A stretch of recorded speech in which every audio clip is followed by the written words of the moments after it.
On ne saura sans doute jamais toute la vérité et comme souvent au Liban, les accusations s'entrechoquent. Au lendemain de l'assassinat à Beyrouth du président Moawad, la Syrie dénonce le général Aoun, Israël et l'Irak.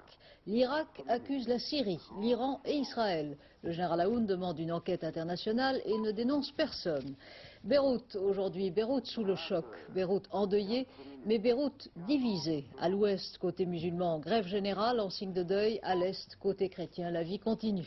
Les députés libanais, encouragés par les États-Unis et les pays arabes, vont en tout cas tenter d'élire un nouveau président. Bruno Le Dreff et à Beyrouth, Pierre Serra. Silencieux, par petits groupes, les Beyrouthins se rendent sur les lieux de l'attentat comme en pèlerinage, s'interroger avec encore un peu plus d'angoisse sur leur avenir. Drapeaux en berne, l'Ouest, à majorité musulmane, pleure le président chrétien. Nous sommes très tristes, explique cet homme. C'est une nouvelle chance de gâcher. Nous espérions que ce président nous apporterait enfin la paix. Rues désertées comme à la pire époque des bombardements, administration, écoles, banques, commerces fermés, radio diffusant de la musique classique. C'est le deuil national, également suivi dans toutes les régions du Liban occupées par la Syrie.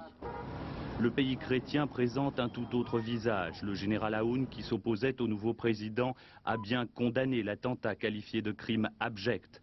Mais ici, pas de grève. La vie se poursuit, comme à l'ordinaire. On ne reconnaissait pas la légitimité de ce président élu grâce au soutien venu de l'étranger. Ce qui est sûr, c'est que sa mort, on ne devait pas peut-être arriver à ce point-là. On se rend compte finalement que le président ou Moawad était, de ce point de vue, comme un pion sur un échiquier international. Dans les heures qui viennent, les députés encore hors du pays doivent se rendre à Clayat, là où il y a 18 jours, ils élisaient René Moawad. Un quorum de 48 députés est nécessaire pour procéder à une nouvelle élection. Ce soir, c'est de savoir quand auront lieu les nouvelles élections.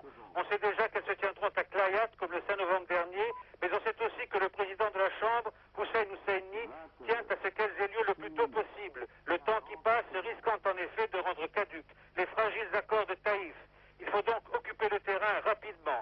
L'impression est que ces élections devraient avoir lieu dans les 2 ou 3 jours qui viennent, à condition bien sûr que l'on puisse réunir d'ici là suffisamment de députés électeurs et qu'on trouve un candidat qui soit à la fois courageux et agréé par la Syrie, l'une de ces qualités n'allant pas sans l'autre.